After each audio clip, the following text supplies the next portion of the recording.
majelis yang penuh dengan barakah, penuh dengan rahmah, penuh dengan anugerah, penuh dengan karamah keutamaan dari Allah Subhanahu wa Ta'ala, yaitu majelis maulid.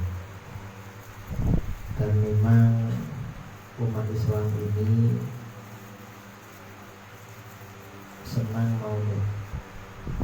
Sampai bulan Rabiul Awal itu orang Indonesia bilangnya bulan maulid. Banyak yang nggak tahu nama bulannya, orang awam itu. Kalau namanya Rabiul Awal, tahunnya ya bulan maulid. Kalau orang Madura bilang bulan maulid. Nah, mengapa kita ini mengadakan maulid? Nabi kita ini namanya banyak sekali. Orang itu semakin tinggi makomnya, namanya tambah banyak. Makanya kalau baca kitab Al-Alim, Al-Imam, Al-Alim, Al-Alam, berarti itu makomnya tinggi. Kalau cuma biasa-biasa, Fadilatul Syekh, Fadilatul. Tapi kalau sudah macam-macam, Al-Alim, Al-Imam, Al-Alim, Al-Allamah, Al-Hafidh, Al-Mufassir, macam-macam. Rasulullah SAW makhluk yang paling agung, paling utama. Karenanya beliau namanya banyak sekali. Kalau di Dalailul Khairat nama beliau ada sekitar 200. Imam Suyuti menyebut sekitar 400. Sebagian ulama mengatakan nama beliau ada 1000. Nah, nama bagi seorang nabi itu beda dengan nama bagi kita orang biasa. Bedanya apa? Nama bagi seorang nabi itu berarti sifat kepribadian. Memang pribadinya sesuai dengan nama. Kalau nama bagi kita ya hanya sebuah nama tanpa makna. Ini contoh. Nabi kita ini diantara namanya yang paling populer adalah Muhammad. Muhammad itu artinya orang yang banyak dipuji.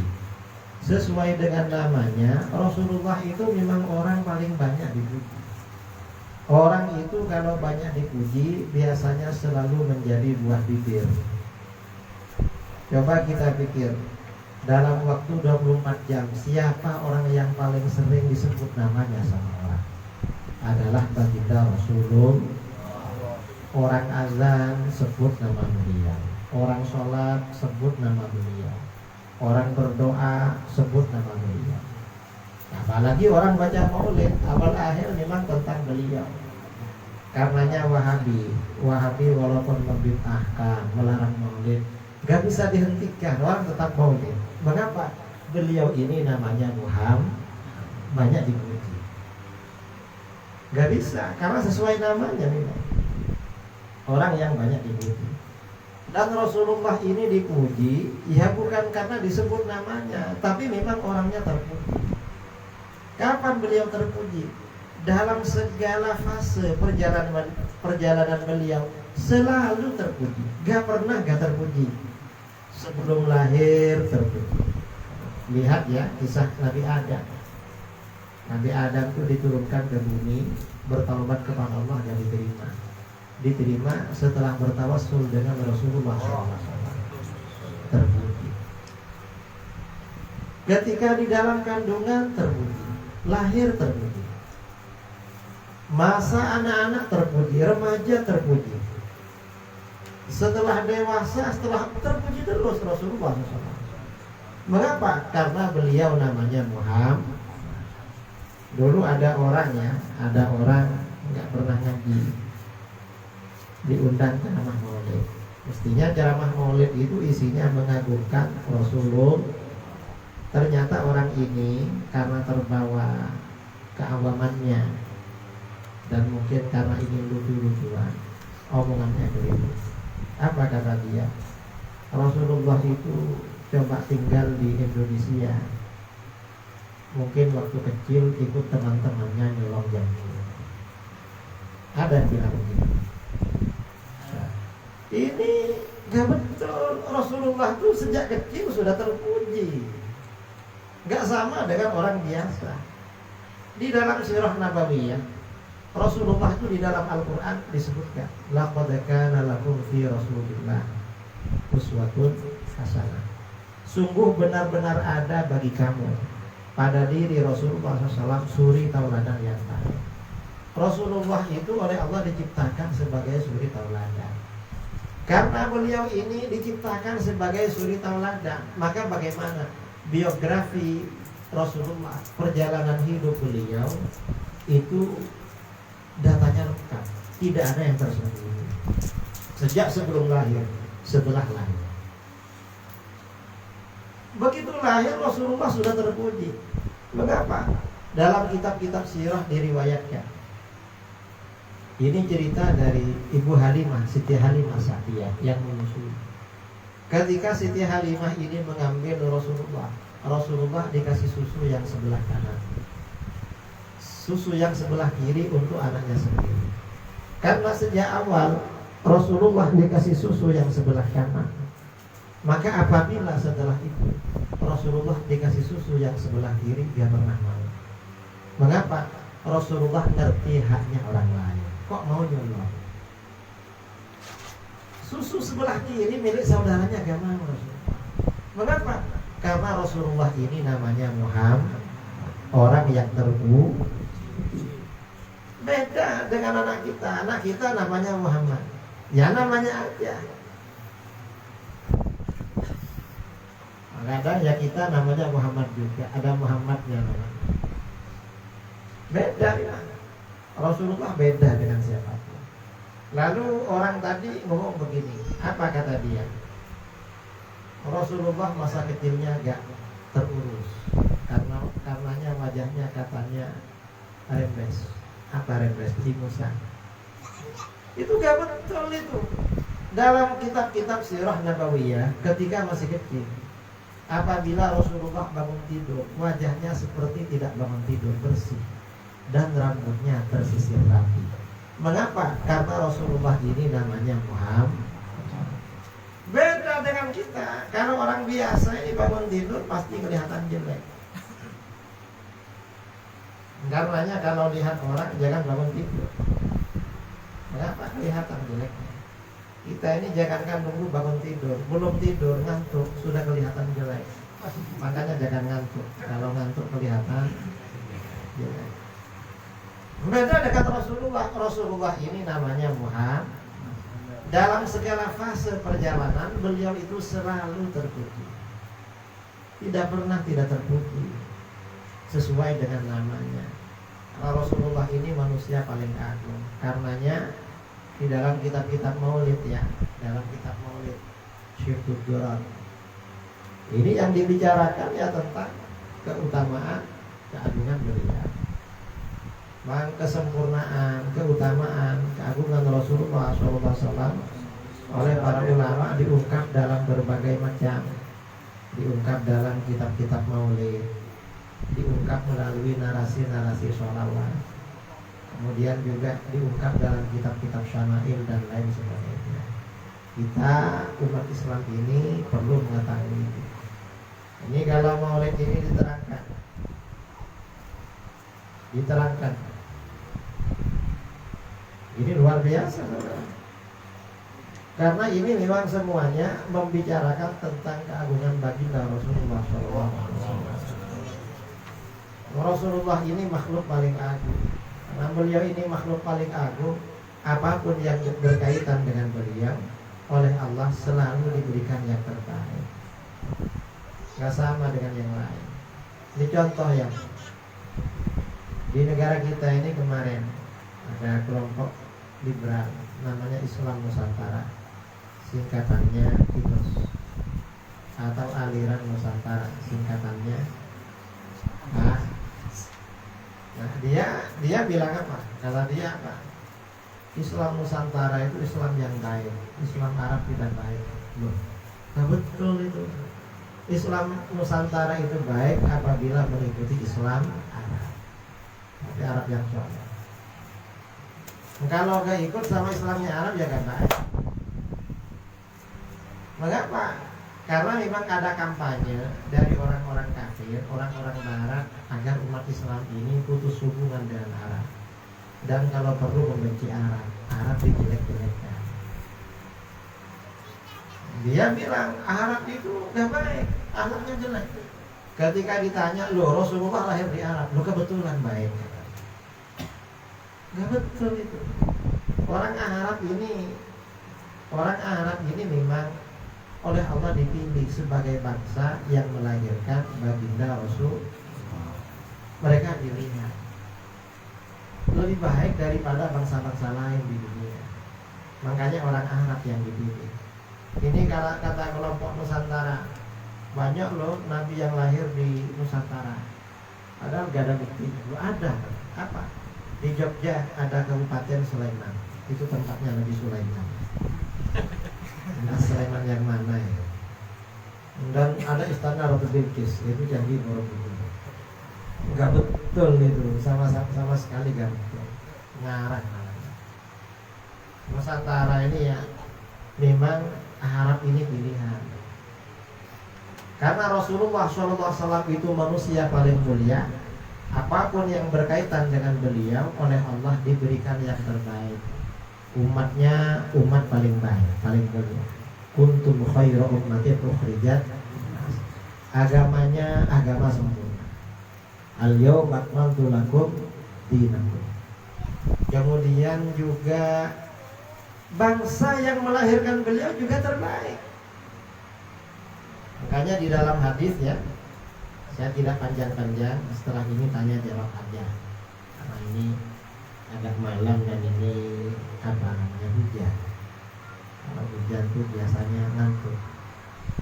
Dan yang ngantuk bukan cuma sampean, saya juga ikut ngantuk karena kehujanan. Setuju kalau gak lama-lama. Kayaknya setuju, lambat sama dingin. Rasulullah SAW bersabda, Inna Allah astafa Kinanata min Bani Ismail. Allah memilih suku Kinanah dari keluarga Nabi Ismail. Jadi setelah anak cucu Nabi Ismail ini ramai, banyak anak cucunya, suku Kinanah ini yang terbaik. Maksudnya terbaik bagaimana? Orang-orangnya punya integritas, disegani dan berwibawa. Ini Kinanah. Wastafa min Kinanata Quraisy. Lalu Allah memilih suku Quraisy dari keturunan Kinanah. Setelah Kinanah ini ramai anak cucunya, suku Quraisy ini yang terbaik. Orang-orangnya paling berintegritas, disegani, berwibawa. Karenanya di dalam Al-Quran turun surat namanya surat Quraisy. Surat Nusantara gak ada di Al-Quran. Coba baca surat Quraisy. Bi'ilafi Quraisy ilafihim rihlatash syita'i was-shayb falya'budu rabb hadzal bait alladzi at'amahum min ju' wa amanahum. Karena kebiasaan orang Quraisy, yaitu kebiasaan mereka melakukan perjalanan pada musim dingin dan musim panas. Musim satunya mereka ke Palestina, musim satunya mereka ke Yaman. Falyabudu rabb hadzal bait, hai orang Quraisy, sembahlah Tuhan Baitullah ini, yaitu Allah.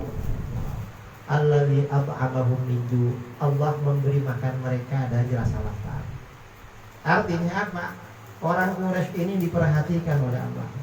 Ketika suku-suku Arab yang lain dilanda kelaparan, orang Quraisy dia kelaparan. Mengapa? Orang kelaparan bahaya saudara, bisa berbuat perbuatan yang tercela. Makanya di dalam hadis kadal faqru ayyakuna kufran. Kefakiran itu hampir saja menjadi kekufuran.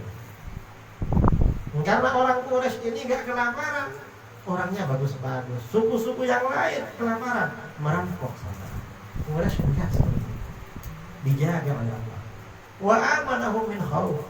Allah memberi rasa aman Quraisy dari ketakutan. Maksudnya apa? Ketika suku-suku Arab yang lain dilanda ketakutan, takut diserbu suku sebelah, hartanya dirampas, orangnya dibunuh, dijadikan budak, orang Quraisy ini aman, oleh Allah dijaga. Karena di Arab ini kalau satu suku misalnya kelaparan, suku sebelah yang punya makanan dirampok. Atau suku mana begitu? Kepala suku Quraisy gak berani. Kalau orang Arab dulu ya, masa jahiliyah, orang-orang Arab ini bepergian malam hari, dirampok, hartanya diambil, orangnya dibunuh atau dijadikan budak. Tapi kalau orang Quraisy yang bepergian, ketemu rampok di jalan, ditanya, dari mana ini? Ini kami dari Mekah, keluarga Quraisy. Rampoknya gak berani. Mengapa segan? Dijaga oleh Allah. Quraisy itu segan. Masa kita ini bangsa Indonesia gak disegan. Dijajah Belanda bertahun-tahun. Ini suku Quraisy. Jadi memang dipilih oleh Allah. Nah setelah Quraisy ini anak cucunya ramai, wastofa min Quraisyin Bani Hashim. Allah memilih keluarga Bani Hashim dari keturunan Quraisy. Bani Hashim ini paling tinggi derajatnya. Bangsawan paling tinggi di Mekah Bani Hashim.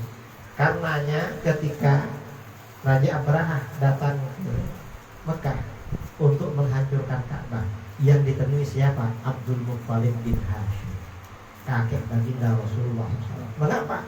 Beliau ini tokoh nomor 1. Nah, kemudian wastafani min Bani Hashim. Allah memilih aku lahir dari keluarga Bani Hashim. Fa ana khiyarun min khiyar. Aku ini pilihan dari sekian banyak yang terpilih. Aku ini yang terbaik dari sekian banyak golongan terbaik. Artinya apa? Keluarga, marga, suku, bangsa yang melahirkan Rasulullah adalah golongan pilih. Rasulullah lahir di Arab itu bukan kebetulan dan bukan keliru, tetapi itu rencana dan pilihan Allah. Ini kita perlu tahu seperti ini karena apa ya? Ini masalah-masalah pokok, masalah penting oleh orang-orang yang gak suka dengan Islam itu diputar balikkan. Sampai-sampai orang Arab itu sama orang liberal dulu dari PKI dibilang kadrun. Apa kadrun itu? Kadal guru. Orang Arab gak betul itu. Kadal itu gak pakai baju. Orang Arab itu sejak masa jahiliyah bajunya lengkap. Dari fanatiknya pada baju, orang Arab dulu yang sombong, kesombongannya ditampakkan melalui pakaian baju sarung yang menjuntai di bawah mata kaki. Sehingga begitu Islam datang, Rasulullah tegur mereka, manjar rothabahu khuyala dakhalan nar. Siapa yang membuat bajunya menjuntai di bawah mata kaki karena sombong, masuk neraka. Dulu itu orang jahiliyah, maksudnya yang sombong kalau jubahnya bajunya di bawah mata kaki. Kalau orang Islam nggak ada sarung karena di bawah mata kaki, sombong, gak haram. Mengapa? Sarungnya wadimul. Berapa harganya? Cuma 50.000. Nggak sombong. Apalagi jubah, gamisnya harganya 100.000, kadang 70.000. Apanya yang disombongkan? Kata orang biasa-biasa. Ya, cuma orang-orang Wahabi itu nggak punya guru yang mengajar dan pikir, nggak punya akal dan dipakai. Akhirnya pakaiannya dibuat cingkrang, lalu marah-marah sama orang lain. Mereka ini memang bajunya cingkrang, cuma hatinya Islam. Mengapa? Karena sombong hatinya itu, hatinya menjuntai ke bawah. Ini mereka. Artinya apa? Orang Arab dibilang kadrun gak cocok karena pakai baju. Kalau bangsa kita Nusantara gimana? Bangsa kita ini dulu bajunya minim. Yang perempuan bangsa kita yang ditutup itu dari pusar ke bawah, depan belakang ditutup. Yang di atas dibiarkan. Yang laki-laki bangsa kita yang ditutup cuma bagian depan, pakai koteka. Kotekanya dinaikkan ke atas besar. Mengapa kotekanya dibuat besar? Mungkin biar dikira punya dia besar, padahal kecil. Artinya apa? Yang nggak pakai baju, yang bajunya minim bangsa kita, tapi kita bukan keturunan kakak. justru keturunan manusia. Ini orang-orang liberal. Makanya keagungan Rasulullah SAW harus disebarkan agar umat Islam itu tahu. Karenanya ketika kita di dalam agama wajib mencintai Rasulullah. Kita ini mencintai Rasulullah wajib. Ketika kita ini wajib mencintai Rasulullah, Rasulullah memang oleh Allah dibuat dalam bentuk yang paling bagus. Akhlaknya paling bagus, fisiknya juga paling tampan, paling gagah. Sehingga tidak ada alasan untuk tidak mencintai beliau. Bukan hanya itu, keluarganya juga terbaik. Karenanya para ulama kita berkeyakinan kedua orang tua Rasulullah itu masuk surga. Mengapa masuk surga?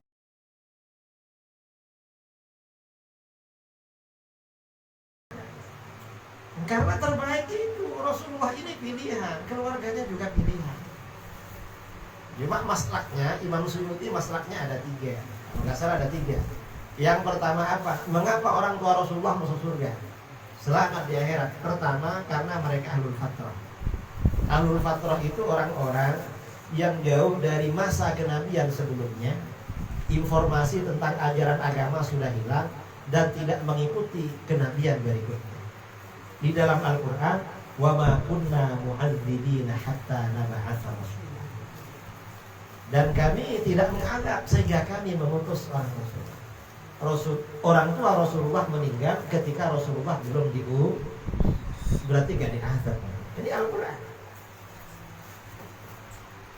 Atau dalam ayat lain, dzalika allam yakun rabbuka muhlikal qura wa ahluha ghafilun. Demikian itu karena Tuhanmu tidak membinasakan penduduk suatu negeri ketika penduduknya itu adalah lalai. Artinya tidak ada Rasul yang diutus kepada mereka. Gak diazab oleh Allah.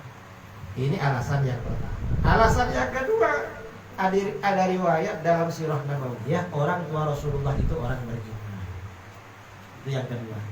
Dalil yang ketiga ada riwayat walaupun dhaif, riwayat Imam Ibnu Syahir dalam An-Nasikh wal Mansukh. Rasulullah pernah menghidupkan, berdoa kepada Allah, kedua orang tuanya dihidupkan, lalu beriman, setelah itu meninggal. Ini masalahnya. Lalu bagaimana dengan hadis Muslim? Inna abi wa abaka finnar. Sesungguhnya ayahmu dan ayahku di neraka. Yang pertama, kata Imam Suyuti ini ditakwil. Yang dimaksud abi itu adalah pamannya Abu Thalib, bukan ayah beliau. Yang kedua, riwayatnya oleh beliau dipermasalahkan. Mengapa? Karena riwayat yang lebih kuat, Rasulullah bukan berkata abi wa abaka finnar, tapi bagaimana? Idza mararta bika biqabri kafirin fabashshirhu binnar. Kalau ada orang tanya, Rasulullah, ayah saya di mana? Finnar. Ayahmu di mana? Rasulullah menjawab, idza mararta biqabri kafirin fabashshirhu binnar. Kalau kamu lewat jumpa kuburannya orang kafir, sampaikan kamu masuk neraka. Rasulullah agak menjawab tentang ayahnya. Riwayat yang kuat kata para ulama begitu. Ya kalau orang Wahabi ya pokoknya ini hadis Muslim. Nah terus ayat Al-Quran gimana? Kan lebih kuat ayat Al-Quran. Dan ayat Al-Quran tentang ahlul fatrah tidak hanya 2 tadi itu. Kalau nggak salah ada sekitar 8 ayat. Ayat-ayat yang serupa dengan wa ma kunna mu'adzibina hatta nab'atsa rasula. Dalam kitab-kitab banyak. Makanya itu ditakwil atau riwayatnya dianggap riwayat bil makna dan keliru. Rawinya kurang jelas. Itu kata para ulama. Mengapa? Karena Rasulullah SAW ini manusia paling agung. Apapun yang berkaitan dengan beliau oleh Allah selalu diberikan yang terbaik. Nah, ini saya kira ya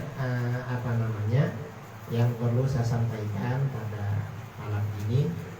Mungkin ada yang mau ditanyakan.